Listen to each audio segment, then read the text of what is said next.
पड़े। गंगा जो जल है, गंगा दरिया, ये जल वहाँ से आया सतलोक से। एक एग्जाम्पल दिया दाता ने कि मेरे बच्चे पहचान सके सच्चाई को, कोई ये क्यों, यदि ये गंगा जल ना होता यहाँ पर तो ये उदाहरण नहीं दे सकते थे, कि बता नहीं सकते थे हम कि वहाँ पर ऐसे पदार्थ हैं जो कभी खराब नहीं होते। अरे यदि से खराब लोक में भी खराब ना होता गंगा का जल। और वो तो बहुत बेस्ट वातावरण है, बहुत सुंदर एटमॉस्फेयर है वहाँ का। तो दूध दही और इनके भंडार भरे रहते हैं वहाँ पर, बहुत बड़े बड़े सरोवर हैं, वो कभी पदार्थ खराब नहीं होते, अमृत सरोवर हैं। और सदाबहार वृक्ष से बहुत बड़े बड़े आपके मकान खाली पड़े जहाँ से तुम आए थे, ये सत कर मान लेना। ये कोई बालकों की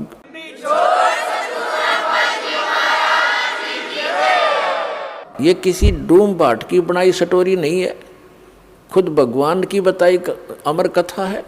और जिन महापुरुषों ने सचखंड और सतलोक को देखा और आंखों देखा वर्णन उन महापुरुषों ने किया, और ये दास पर जाकर रखी मालिक ने। तो ये सत्कर मान लेना, जो दास शब्द बोलेगा सारी साची होंगे। अभी तक सब बकवास कर रखी इन संतों ने।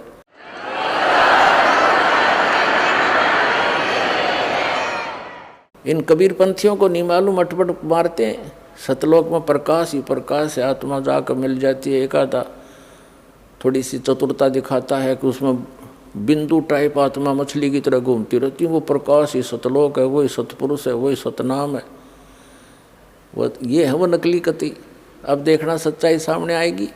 परमात्मा ने कहा था कि 33 अरब ज्ञान हम बोलिया, ज्ञान हम बाखा, और मूल ज्ञान हमने छुपा कर रखा। वो मूल ज्ञान ही दास को दिया है पुण्यात्माओं, अभी तक ही छुपा कर रखा था। और पूरे इतने मोटे मोटे कबीर सागर भी लिखा हुआ है, उसके अंदर भी भरा हुआ है, और उसे हटकर भी ज्ञान दास को दिया, जो महापुरुषों की वाणी में दास ने निकाला। तो जो प्रसंग हम कर रहे थे कि बहुनाम जन्मानाम अंते ज्ञानवान माम प्रपद्यते वासुदेवम सर्वमिति स महात्मा सुदुर्लभ है। इस प्रसंग को बताते हैं हल करने के लिए। जब परमात्मा वहाँ आए, गरीबदास जी को मिले, तो पालियों ने कहा था कि महाराज भोजन पालो।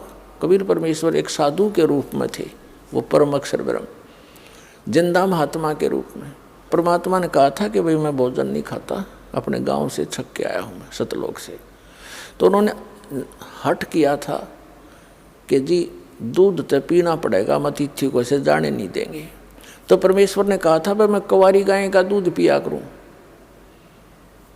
अगर अतिथि सत्कार करना चाहते हो तो कुंवारी गाय का दूध पिया करूं, मैं पिला दो। तो बड़े बड़े पाली थे 50-40 साल के, वो कहने लगे बाबा जी तेरी नीत को ना दूध पीने की बकवाद करते हो, आप तो मजाक करते हो हमारा। गरीबदास जी 10 वर्ष के बालक थे, उनकी एक प्रिय बछिया थी गाय कुंवारी, उसको पकड़ लाए और कहने लगे महाराज जी दूध कैसे देगी, बच्चा तो है नहीं, इसको जन्म तो इसे माँ तो बनी नहीं है। तब कबीर साहब ने कहा कि कोई पात्र है तुम्हारे पास जिसमें दूध निकाल लाएंगे। गरीबदास जी लाए एक 5-6 किलो का वो मटका है, छोटा सा गड़ा बरोला, और कहा इसके नीचे रख दे भाई, साफ कर रखा है, अकांती साफ कर रखे, इसके सतन के नीचे कर। गरीबदास जी बालक थे, पकड़ कर बैठ गए नू, अब देखेंगे बाबा जी दूध कैसे निकालेगा। परमात्मा ने थपकी मारी बछिया के, लंबे लंबे सतन हो गए और धार चल पड़ी दूध की, और पात्र भर के बंद हो गया। अब कबीर साहब को दे दिया, अगले बाबा जी पी लो आप। महाराज जी आधा कबीर परमेश्वर जी ने पी लिया, फिर से छोड़ दिया, अगले बच्चों पी लो, ये अमृत है, यहाँ का नहीं है, ये सतलोक से आया है मेरे गांव तक। इब और पाली थे, वो तो उठकर चले गए, कहने लगे तू पता नहीं किस जाति का है, और फिर तने क्या बेरा जादू जंतर करके बछिया कुंवारी बछिया से दूध निकाल दिया, हम ना पीवा तेरे जादू जंत्र के दूध को। वो तो उठकर चले गए, वहाँ से स्थान छोड़ गए जहाँ वो बैठे थे एक जंडी के नीचे, वो वृक्ष को ही छोड़कर चले गए, दूर जा बैठे। अब गरीबदास जी महाराज वो नेक आत्मा, वो श्रेष्ठ आत्मा जिसके लिए मालिक आए थे, वो बोला ला महाराज जी आपका ये जूठा दूध कद कद मिला, हमने गट गट पी गए, जितना पीना था बाकी रख दिया। अब फिर परमात्मा ने उनको समझाया बेटा तुम यहाँ के रहने वाले नहीं हो। पूरी सारी ऊपर की जानकारी दी। तब गरीबदास जी ने कहा महाराज ये ज्ञान तो अब आज तक किसी ने बताया नहीं हमारे को। वो स्थान कैसा, जैसे बच्चे की जिज्ञासा बन जाती है प्रबल। तो तब परमात्मा बोले चल मैं ले चलता हूँ। शरीर वहीं रह गया, वो जो ओरिजिनल वस्तु को ऊपर ले गए आत्मा को। सारे ब्रह्मांडों से परिचित कराया, ब्रह्मा विष्णु महेश जी की स्थिति दिखाई, उनके लोक दिखाए, उनसे वार्ता करवाई। यहाँ के न्यायाधीश धर्मराज से मिले जा करके, और धर्मराज करबद्ध होकर के कबीर परमात्मा उस जिंदा महात्मा के सामने खड़े हो गए। तो गरीबदास साहिब जी देख रहे हैं कि इस बाबा जी में तो बहुत बड़ी शक्ति, यहाँ के भगवान भी हाथ जोड़े, और यहाँ का यो बड़ा अफसर है यो भी हाथ जोड़ के खड़ा होगा जो लेखा जोखा करता है। फिर सचखंड लेकर गए परमात्मा, ये काल को दिखाया कि देख बेटा यहाँ खाता है 1 लाख जीवों को भून गए, या तपस्या इसकी अरो बैठा वो ब्रह्म सरपुरुष काल जो कहता है मैं कभी किसी के सामने नहीं आता, अपनी योग माया से छुपा रहता हूँ। गीता जी अध्याय नंबर 7 के श्लोक नंबर 24 और 25 में। तब परमात्मा उसके सिर पे पैर रख के उस काल के गरीबदास जी महाराज को ऊपर लेके गए, 11वें द्वार में प्रवेश किया। 11वां द्वार इस अक्षर पुरुष पर ब्रह्म के लोक में प्रवेश करता है, और उसके लोक को पार करके जब 12वां द्वार पार करते हैं तो सतलोक आ जाता है। 12वां द्वार पार करके सतलोक में गरीबदास साहिब जी को परमात्मा लेकर गए। वहाँ गरीबदास साहिब जी क्या देखते हैं कि वही महात्मा जो नीचे तक गया था उनके साथ है, और ऊपर क्या देखते हैं कि एक बहुत बड़े गुम्बज में बहुत बड़ा मंदिर नुमाए गुम्बज है, सुंदर सफ़ेद बहुत लंबा चौड़ा।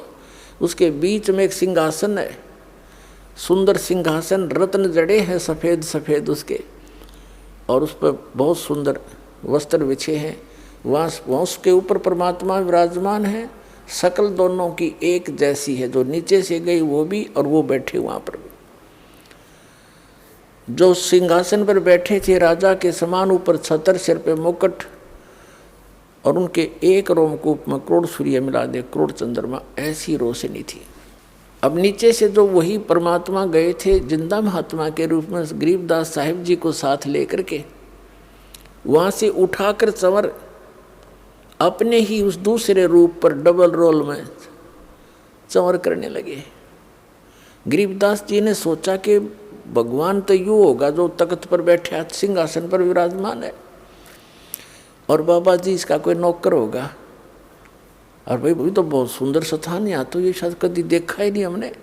हो यहाँ तो सारे हरे भरे सुंदर सुंदर वृक्ष हैं, बड़े सदाबहार फल लगे हुए हैं, और भगवान बहुत सुंदर हैं। इसके शरीर में कितना प्रकाश निकल रहा है, नर आकार है मनुष्य सदृश से।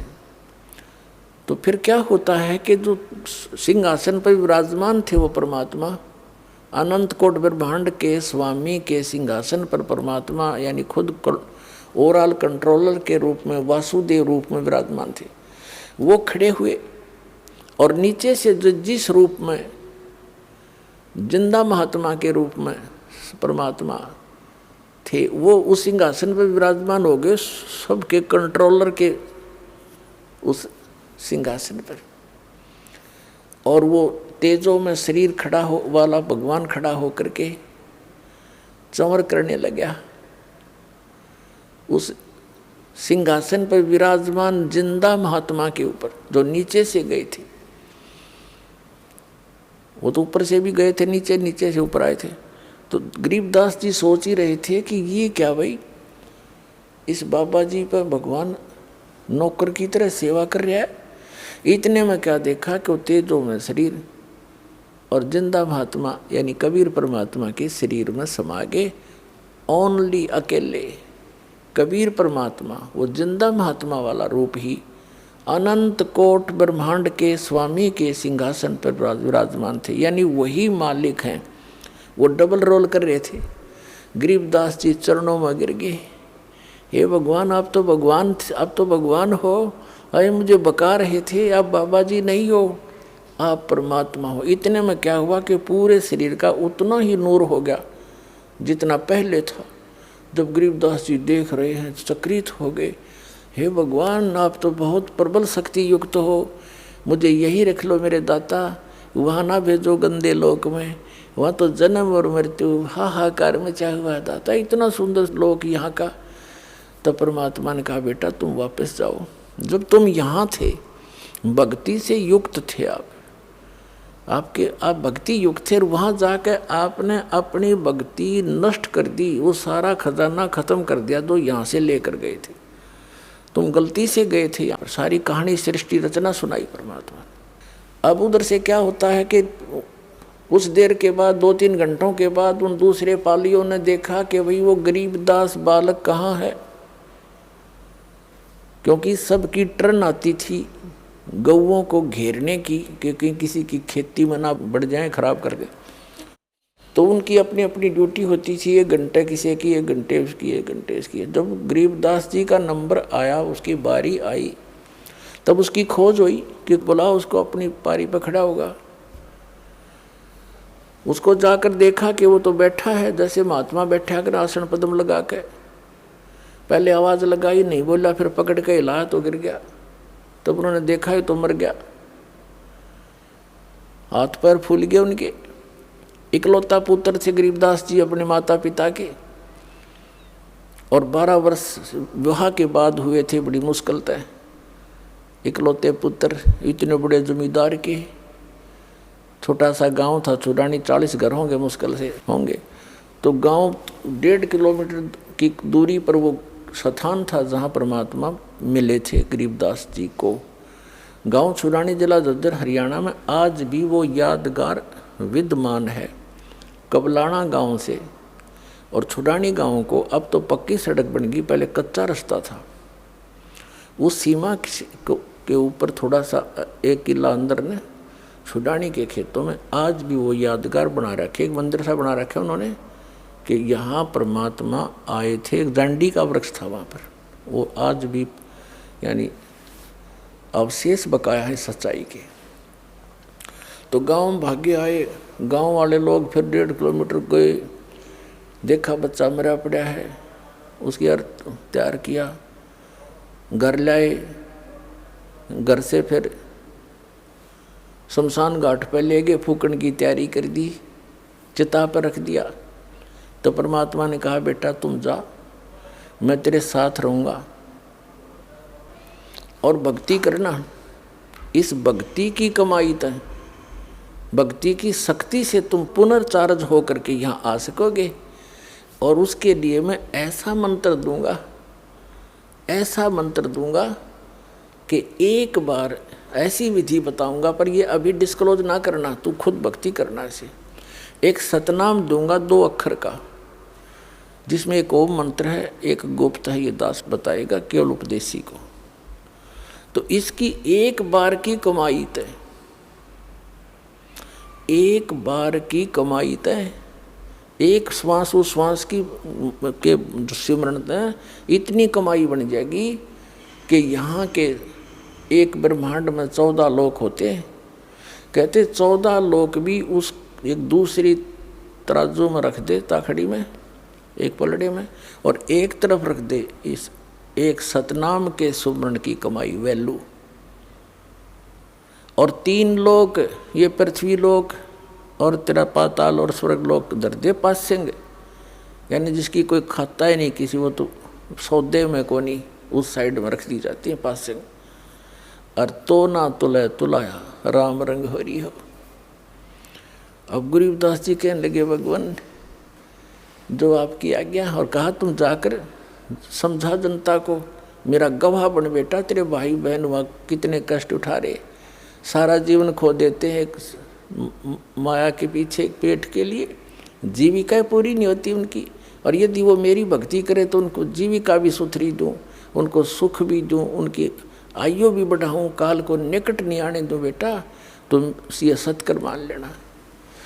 तो गरीबदास जी तो आंखों देख चुके थे, धर्मराज जैसे खड़े होकर हाथ जोड़े जिस परम पिता के आगे, 3 औरों की औकात उसके सामने क्या बुनियाद। वो पक्के आंखों देखी परमात्मा की महिमा ग्रहण करके और वापस भेज दी वो आत्मा गरीबदास साहिब जी की। जब चिता में अग्नि लगाने की तैयारी थी, इतने में जो बंधन बांध रखे थे अपने आप टूट गए और हलचल हुई शरीर में, एकदम बैठ गए वो 10 वर्ष के बालक। और जिस लोक से आए थे वो यहाँ था ही नहीं, एकदम वो चौर भौर से हो रहे थे कि मैं कहाँ आ गया। और गरीबदास साहिब जी के अंतःकरण के अंदर परमात्मा ने ये संपूर्ण अध्यात्म ज्ञान भर दिया। जैसे एक मोबाइल से दूसरे मोबाइल में 10 घंटा का भी प्रोग्राम नो का नो फैक्स हो जाता है, दूसरे से लोड हो जाता है बगैर किसी वायर के। ऐसे परमात्मा ने गरीबदास साहिब जी के अंतःकरण में उनके कंप्यूटर में डाल दिया। अब फिर वो वही कंप्यूटर बोले, जैसे नानक साहिब जी कहते हैं, वो तो भाई जैसे चाहिदा ऐसे बुलाईदा। वो तो जिसको जैसे चाहता है उससे वैसा ही बुलवाता है। तो उस गरीबदास साहिब जी ने खड़ा होकर के जो परमात्मा से प्राप्त ज्ञान को लोकोक्तियों के माध्यम से, दोहों के माध्यम से बोलना शुरू कर दिया। किसी की नहीं सुने, ना न्यू बतावें, सीधे शब्दों में कित गया था, लगे बताने। अनंत कोट ब्रह्मांडे का एक रति नहीं भारे, सतगुरु पुरुष कबीर हैं ये कुल के सिरजनहार।